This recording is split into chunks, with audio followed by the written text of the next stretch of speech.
Hello friends, તમારું સ્વાગત છે મારા કિચનમાં. આજે આપણે બનાવીશું ફરાળી ઢોકળા, જે તમે દરેક ઉપવાસમાં ખાઈ શકો છો. રૂ જેવા પોચા, જાળીદાર અને ખાટા ઢોકળા બનાવીશું. આ ખાટા ઢોકળા ખાવામાં એકદમ સ્વાદિષ્ટ છે.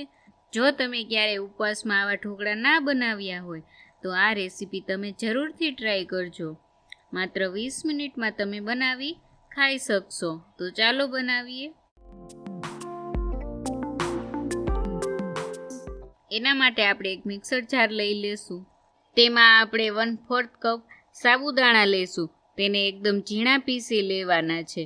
લોટ જેવો જ પાવડર બનાવી લેવાનો. ને હવે તેમાં 1 કપ મોરૈયો, આને ઘણા સામો પણ કહે છે અને ઉપવાસના ચોખા પણ કહે છે, તો એને એ જ મિક્સર જારમાં પીસી લેશું. તેનો સાવ આપણે લોટ જેવું નથી પીસવાનું, હલકા દરદરા પીસવાના છે. આપણે ઢોકળા માટેનું પીસી તેવું જ પીસવાનું છે. જો વધારે દરદરા રાખશો તો ખાતી વખતે વધારે ડ્રાય લાગશે. તો મેં આ રીતે તેનો પાવડર બનાવી લીધો છે. હવે આપણો આ ફરાળી લોટ તૈયાર થઈ ગયો છે અને હવે તેમાં 1 કપ ખાટું દહીં નાખીશું. આપણે અત્યારે મીઠું નથી ઉમેરતા. હવે તેમાં આદુ મરચાંની પેસ્ટ 1 ચમચી નાખીશું. તમારે જેવી તીખાશ ખાવી હોય તેવી મરચાંની પેસ્ટ વધારે ઉમેરવાની. જેટલી તીખાશ હશે તેટલા જ ઢોકળા સરસ લાગશે. અને સારી રીતે મિક્સ થઈ જાય એટલે તેમાં 1 કપ જેટલું થોડું પાણી ઉમેરીશું અને સરસ રીતે મિક્સ કરીશું.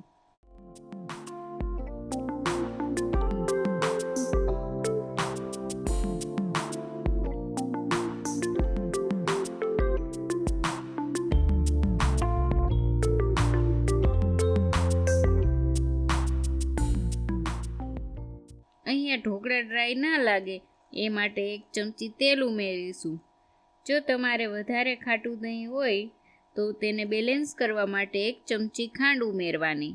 મિક્સ થઈ જાય એટલે બેટરને ઢાંકી 15થી 20 મિનિટ માટે સાઈડમાં રાખી દેશું. જો તમારી પાસે વધારે ટાઈમ ના હોય તો તમે 10 મિનિટ પણ રાખી શકો છો. હવે તેમાં 1 ચમચી મીઠું સ્વાદ અનુસાર ઉમેરીશું અને હવે તેમાં 1 ચમચી ઈનો ફ્રૂટ સોલ્ટ. જો તમારી પાસે ઈનો ના હોય તો તમે અડધી ચમચી બેકિંગ સોડા પણ લઈ શકો છો. 1 થી 2 ચમચી પાણી ઉમેરીને બેટરને સારી રીતે મિક્સ કરી લેવાનું.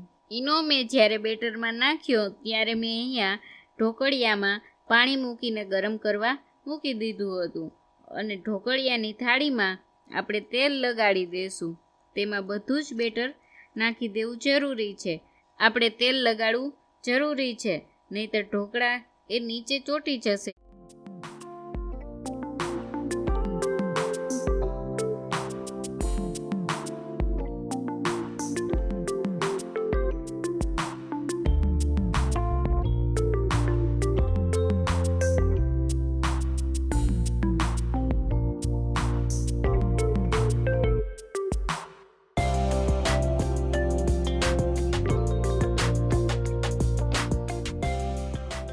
હવે તેમાં ઉપરથી લાલ મરચું પાવડર અને વાટેલા મરીનો પાવડર નાખીશું.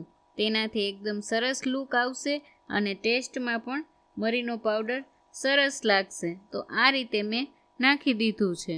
પાણી તમે જોઈ શકો છો કે ઉકળી ગયું છે. હવે થાળી મૂકીને તેને ઢાંકી દેશું અને હાઈ ફ્લેમ ઉપર 12 થી 15 મિનિટ માટે ચડવા દેશું. હવે આપણી 15 મિનિટ થઈ ગઈ છે તો આપણે ચેક કરી લેશું. તો આપણે આ રીતે છરીથી ચેક કરી લેવાનું. જો છરીમાં બેટર ચોંટતું આવે તો આપણા ઢોકળા હજી નથી બફાયા, તો થોડીક વાર પાછું ઢાંકીને ચડવા દેવાનું અને પછી આવા ટુકડા કરી લેશું. તો તમે જોઈ શકો છો કે આપણા ઢોકળા એકદમ રૂ જેવા પોચા અને જાળીદાર બન્યા છે. ઢોકળા કપાઈ જાય એટલે આપણે તેનો વઘાર કરી લેશું. તો વઘાર માટે એક વઘારિયામાં 1 ટેબલસ્પૂન જેટલું તેલ ગરમ કરીશું.